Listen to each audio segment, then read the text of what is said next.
우리 기독교에서 소명, 사명이라는 말을 많이 씁니다.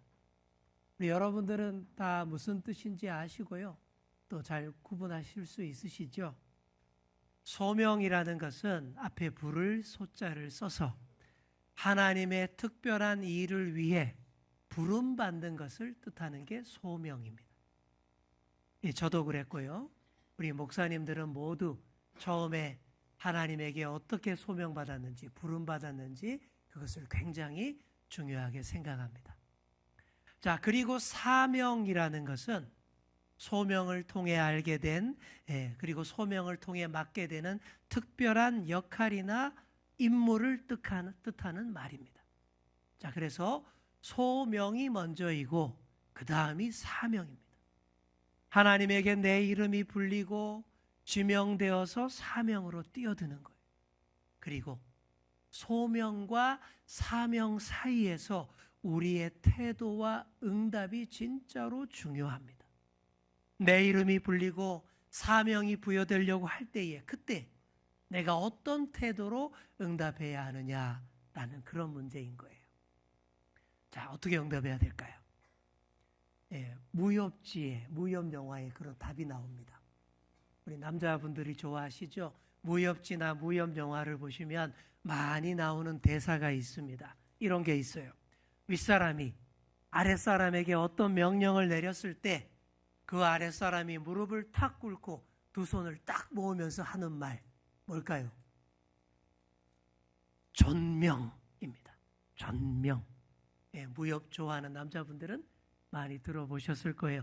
정확한 중국어 발음으로 쫌밍 이렇게 합니다. 내리신 명령을 내가 받들어 따르겠나이다. 이게 존명이에요. 쫌밍. 자, 그런데 그냥 단순하게 내가 시키는 대로 할게요. 이런 차원이 아닙니다. 여기 존명의 명자는요, 목숨 명자를 씁니다. 내 목숨을 다하여 그 명령을 이행하겠나이다. 이런 뜻인 거예요. 그리고 소명, 사명의 이 명자도 다 목숨 명자를 씁니다. 하나님의 부름을 받는 일도 하나님이 맡기시는 그 임무도 다 우리의 목숨과 생명이 걸린 중요한 일이다 라는 뜻이 되겠지요. 그러니 소명을 받고 사명으로 뛰어들 때 전명, 내 목숨을 걸고 받들겠나이다. 이 자세가 반드시 있어야 합니다. 오늘 우리가 읽은 본문이 딱 그 분위기입니다. 어떤 얘기예요? 하나님이 사무엘을 처음 부르시는 장면입니다. 그리고 사무엘이 하나님의 부르심을 받는 아주 유명한 장면이에요. 사무엘이 자라던 시절은 모든 면에서 환경이 아주 안 좋았다고 제가 여러 번 얘기했습니다.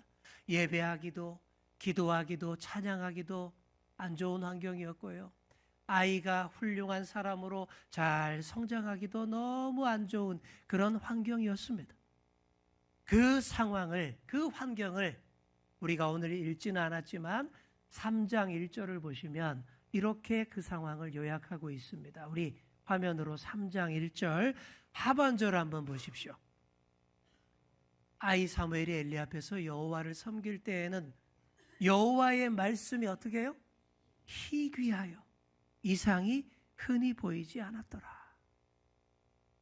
창세기 때 아브라함에게 이삭과 야곱에게 늘 말씀하셨던 우리 하나님, 출애굽 시절 모세와 그렇게 친구처럼 말씀하셨던 그 하나님, 홍해를 가르고 구름 기둥으로 불 기둥으로 이끄시고 말씀하시던 그 하나님이, 그 말씀이 이때는 아주 희귀했다라는 거예요. 거의 없다시피 했다라는 얘기죠. 여러분, 그러면 어떻게 될까요? 미신과 무지가 사람을 지배합니다. 온갖 우상이 비집고 들어와 사람의 영혼을 타락시킵니다. 그리고 사람들이 다들 제 소견에 좋을 대로, 자기 하고 싶은 대로 다 하게 됩니다.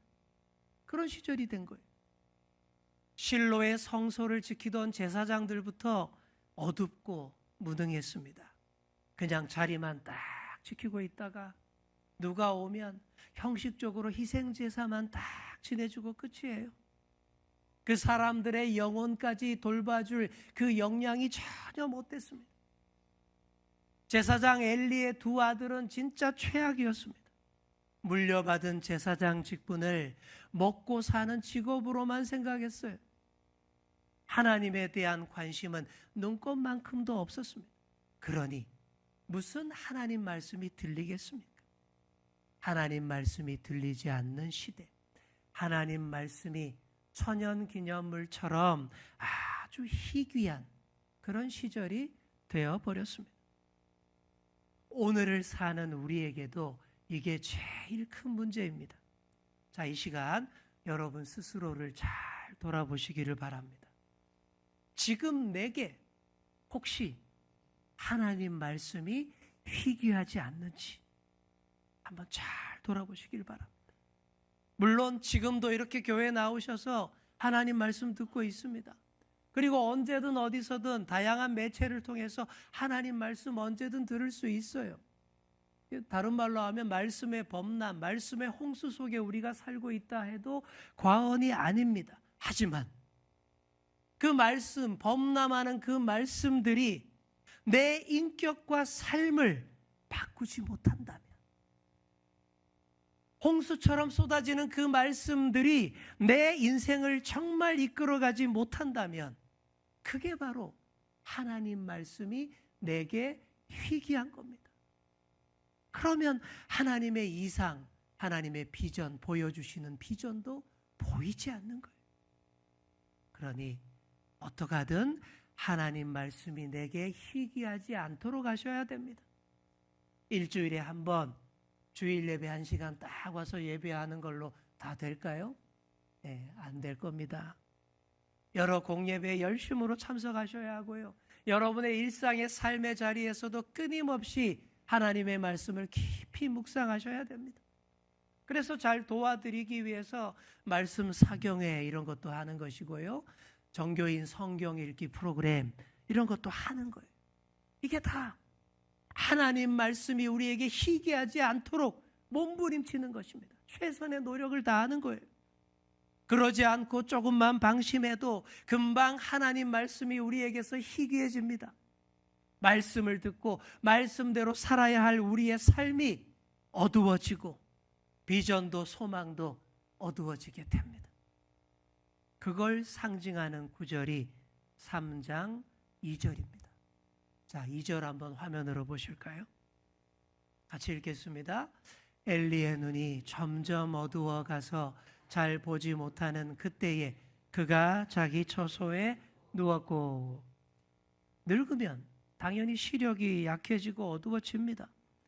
하지만 여러분, 이 구절은요, 그런 육신의 시력만을 말하는 게 아니에요. 엘리가 영적으로 어두워지고 그의 영적인 능력도 나날이 쇠하여 가고 있다라는 그 얘기를 지금 하는 것입니다. 누구보다 깨어 있어야 하고 누구보다 밝아야 할 제사장인데도 점점 더 어두워만 가니 뭘 할 수 있겠습니까? 그저 자기 처소에 눕는 것밖에 할 일이 없어요. 일어나 있지 못하고 누워 있는 거예요. 이렇게 영적 능력이 다한 늙은 제사장이 누워 있고 점점 더 어두워만 가는데, 그런데 여러분, 전혀 다른 기류가 감지됩니다. 그 다음 구절 3절을 보시기 바랍니다. 하나님의 등불은 아직 꺼지지 아니하였으며 사무엘은 하나님의 궤 있는 여호와의 전 안에 누웠더니, 어둡고 캄캄한 밤을 배경으로 하나님의 등불이 아직 꺼지지 아니하였다. 이 구절이 여러분에게 강렬하게 보이지 않습니까? 이 등불은요, 원래 밤마다 성소 안에 밝혀두는 그 금등대의 7가지의 그 금 등불을 말하는 겁니다. 온통 어둡기만 한데 하나님의 빛이 아직 꺼지지 않고 있더라. 우리 옆에 계신 분께 한번 이렇게 말해주겠습니다. 아직 꺼지지 않았습니다. 이게 우리의 소망인 거예요. 이 등불은 늙고 어두운 제사장 대신에 젊고 밝고 초롱초롱한 새 제사장, 그런 제사장 어디 있나 찾으시는 하나님의 조명입니다. 마치 무대 위에 주연 배우를 따라다니며 집중하여 비추는 그 스포트라이트처럼 드디어 한 곳을 짠 하고 비춥니다. 그게 어딜까요? 바로 사무엘이 누워있는 곳입니다. 사무엘을 향해 스포트라이트를 딱 비추시더니 그리고는 그를 불러요. 자, 이때 사무엘이 몇 살쯤 되었을까요? 성경에는 안 나오지만 다른 유대 오랜 문헌 자료에 의하면 이때 사무엘이 12살쯤 되었다, 이렇게 말하고 있어요. 당시 유대인들도 만 나이를 사용하지 않았습니다. 그러니 우리처럼 초등학교 5학년 정도 된 사무엘을 생각하시면 되겠습니다. 하나님이 어떻게 사무엘을 부르십니까? 어린 사무엘이 기겁해서 놀라 자빠지도록 막 그렇게 부르지 않으셔요. 차분하게, 조용하게, 마치 평범한 사람이 부르는 것처럼 부르십니다. 사무엘아, 사무엘아 부르셨어요. 하나님 말씀이 아주 희귀하던 시절이에요. 그런 때에 하나님이 사무엘을 또 처음 부르시는 장면입니다. 그러니 사무엘이 어떻게 생각하겠습니까? 그게 하나님의 음성인 줄을 몰라요. 사람의 음성으로 착각합니다. 엘리 제사장이 자신을 부르는 줄로 알고 누웠던 자리에서 벌떡 일어납니다. 그리고 대답합니다. 네, 제가 여기 있나이다. 그리고는 또 쪼르르 제사장에게 달려가요. 제사장님, 부르셨어요? 제가 여기 있나이다. 엘리 제사장이 누워있다가 뭔 소리야? 나 안 불렀어. 다시 가서 누워. 이상하다. 사무엘이 다시 자기 자리에 가서 눕습니다. 그런데 또 들립니다. 사무엘아, 사무엘아. 또다시 쪼르르 달려가요. 제사장님, 부르셨어요. 제가 여기 있나이다. 안 불렀어. 안 불렀다니까? 가서 다시 누워. 한 번도 아니고 두 번도 아니고 이 일이 3번이나 똑같이 발생합니다. 사무엘이 3번이나 똑같이 들었고 3번이나 똑같이 엘리에게 달려가서 부르셨어요 합니다. 참 착하죠. 그리고 하나님의 음성이 얼마나 또렷하고 분명했는지를 알 수 있는 대목입니다.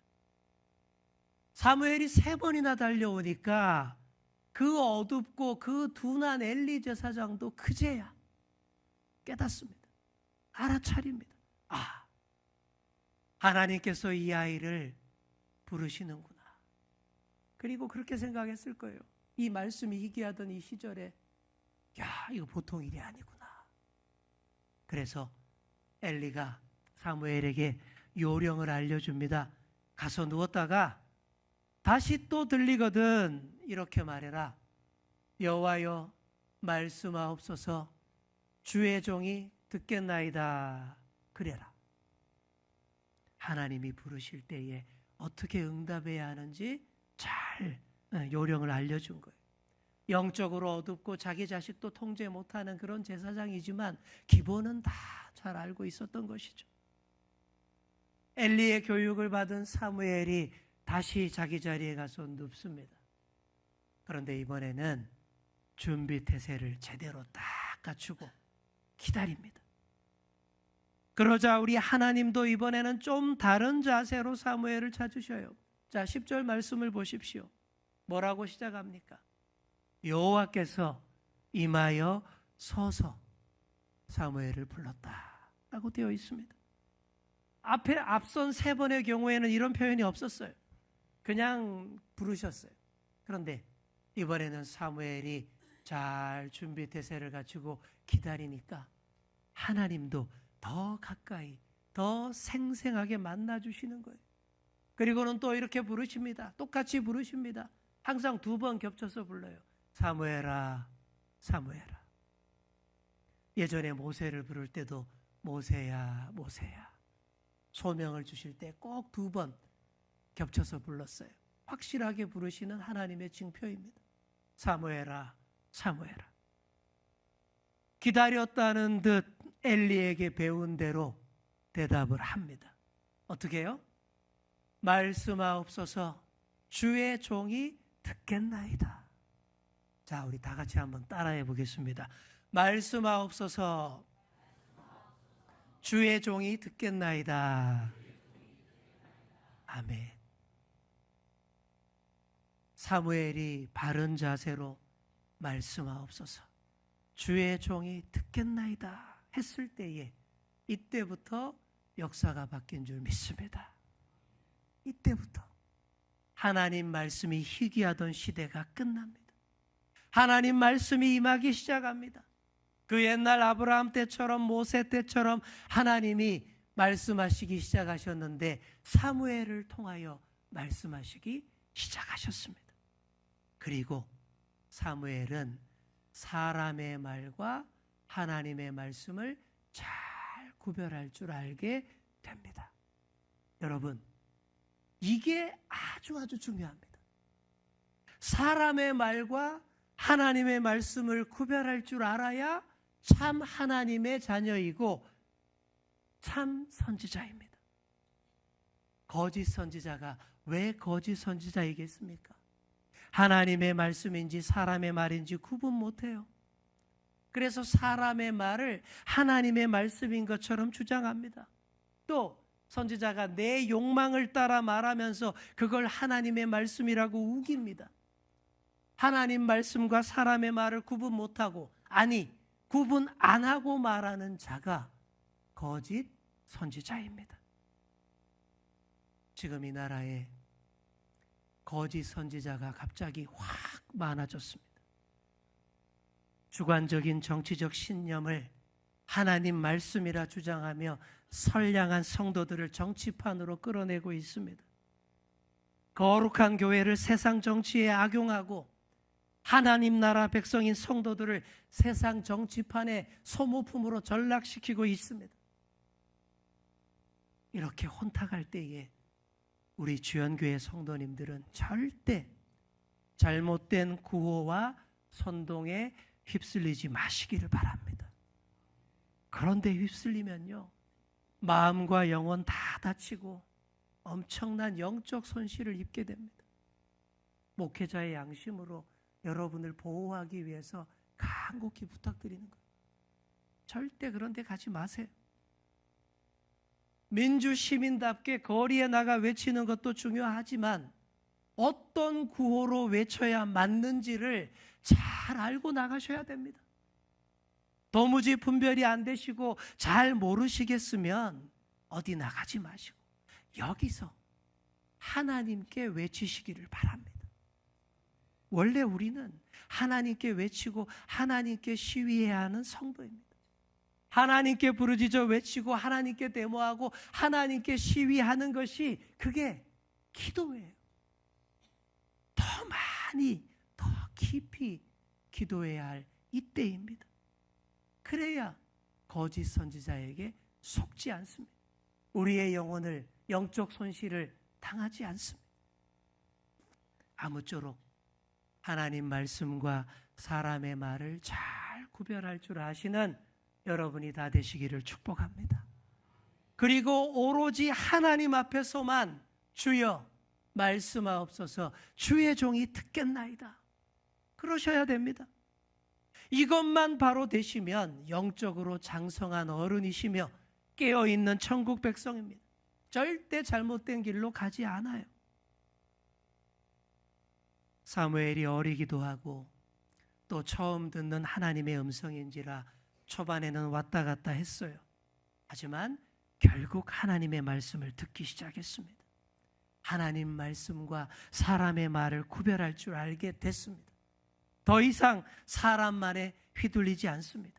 이제부터는 뭐가 엘리의 말이고 뭐가 하나님 말씀인지 명확히 구분합니다. 이제부터는 어디까지가 사람의 주장이고 어디까지가 진짜 하나님의 뜻인지를 명확히 구별할 줄 압니다.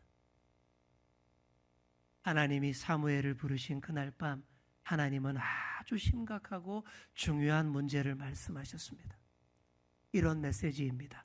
이제 엘리의 시대는 끝났다. 엘리의 두 아들이 한날에 죽을 것이며 엘리의 집안은 완전히 망할 것이다. 이거예요. 우리가 건너뛰었는데 2장 27절부터 36절의 말씀도 그런 내용입니다. 하나님이 한 선지자를 보내서 1차로 벌써 경고했어요. 그래도 안 되니까 다시 사무엘을 통해 똑같은 내용으로 재차 경고하신 겁니다. 여러분, 그 밤에 사무엘이 잠을 잘 잤을까요? 전혀 못 잡니다. 하나님이 처음으로 사무엘을 부르신 소명의 밤이었으며 무서운 심판 메시지를 생생하게 들은 밤 아닙니까? 어떻게 잠을 잘 수 있겠어요? 뜬 눈으로 누워서 아침까지 기다렸을 겁니다. 그리고 다음 날 아침 사무엘이 성소의 문을 엽니다.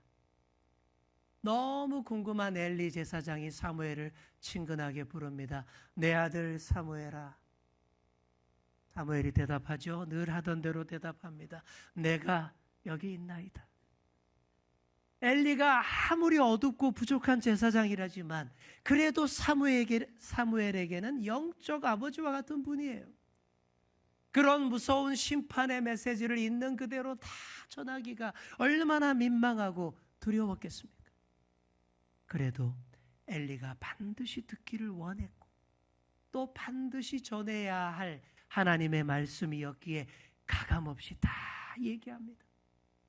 그랬더니 엘리가 순순히 받아들여요. 자기 집안에 대한 무서운 심판 메시지이지만 그게 선하신 하나님의 뜻이니 그 뜻대로 다 하실 것을 받아들입니다. 아마 자기 힘으로는 성소의 거룩함을 회복할 능력도 없고 두 아들을 통제할 능력도 없으니 조용히 사라지는 것이 옳다라고 판단한 것 같습니다. 이것이 엘리의 마지막 좋은 모습이었습니다. 하나님 말씀이 희귀하고 어둡던 옛 시대는 엘리와 함께 끝나고 다시 하나님이 말씀하시는 새 시대가 밝아옵니다. 우리 다 함께 19절과 20절 말씀을 함께 화면 보시면서 읽겠습니다. 사무엘이 자라매 여호와께서 그와 함께 계셔서 그의 말이 하나도 땅에 떨어지지 않게 하시니 단에서부터 브엘세바까지의 온 이스라엘이 사무엘은 여호와의 선지자로 세우심을 입은 줄을 알았더라. 아멘. 자, 19절 보시면요. 또 나오죠. 사무엘이 자라매. 벌써 사무엘이 자라고 있다라는 말이 벌써 몇 번째 반복해서 나오는지 모릅니다. 이걸 우리식으로 표현하면 아유 우리 사무엘 다 컸네. 네, 이런 겁니다. 여러분 우리가 어린아이들을 향해 수도 없이 그러지 않습니까? 늘 하는 말이 다 컸네. 그죠? 아유 다 컸네. 점만 떼도 아유 다 컸네. 기저귀만 떼도 대소변만 가려도 아유 다 컸네. 유치원만 졸업해도 초등학교만 입학해도 아유 우리 아이 다 컸네. 그럽니다. 이렇게 우리 사무엘도 다 컸네 입니다. 오늘 사무엘이 다 컸다라고 하는 것은 사무엘이 하나님의 말씀을 들을 줄 아는 사람이 되었다. 이런 뜻이에요. 사무엘이 사람의 말, 하나님의 말씀을 구분할 줄 알고 하나님 말씀만 잘 전달하는 사람이 되었다라는 그런 뜻입니다. 이 사실을 다른 모든 사람들도 다 알아봅니다. 당시 이스라엘 영토의 북쪽 경계 지역이 단이라는 곳이었어요. 그리고 그 남쪽 경계 지역이 브엘세바라는 곳이었습니다. 그래서 단에서부터 브엘세바까지라는 표현을 우리식으로 바꾸면 할라에서 백두까지 이런 표현이 되겠습니다. 백두산에서 한라산까지 온 국민이 다 사무엘을 하나님의 선지자로 인정했더라 라는 그런 말씀입니다. 그러니 그의 말이 하나도 땅에 떨어지지 않습니다. 땅에 떨어진다는 건 뭐예요? 버려진다라는 뜻이죠. 사무엘이 늘 하나님과 함께하고 사람의 말은 걸러내고 하나님에게서 받은 말씀만 전하니 하나도 버릴 게 없더라 라는 뜻입니다. 여러분, 이게 말씀의 권위입니다. 여기서 말씀의 능력이 나옵니다. 자, 우리 옆에 계신 분께 이렇게 말해 주겠습니다. 말씀이 하나도 땅에 떨어지지 않아야 합니다. 우리 주연교회에서 선포되는 하나님의 말씀이 하나도 땅에 떨어지지 않기를 축복합니다. 사랑하는 성도 여러분, 하나님이 여러 모양으로 나도 부르시며 여러 모양으로 내게도 말씀하실 수 있습니다. 그때 여러분 어떻게 하셔야 된다고요? 말씀하옵소서. 주의 종이 듣겠나이다. 이렇게 바르게 응답하시기를 축복합니다. 그렇게 하셔서 하나님 말씀이 하나도 땅에 떨어지지 않도록 말씀의 권위로 말씀의 능력으로 온전히 옷 입고 그렇게 사시는 저와 여러분 다 되시기를 간절히 축원합니다. 기도하겠습니다. 주님, 감사합니다. 내 인격과 내 삶에서 하나님 말씀이 전혀 희귀하지 않도록 여러 모양으로 주시는 하나님의 말씀을 가슴으로 받게 하여 주옵소서. 주님이 우리를 부르시며 말씀하실 때 우리의 온 마음과 뜻을 다해 말씀하옵소서. 주의 종이 듣겠나이다. 바르게 응답하여 한 말씀도 땅에 떨어지지 않게 하는 저희들이 다 되게 하여 주옵소서. 감사드리며 예수님의 이름으로 기도드립니다. 아멘.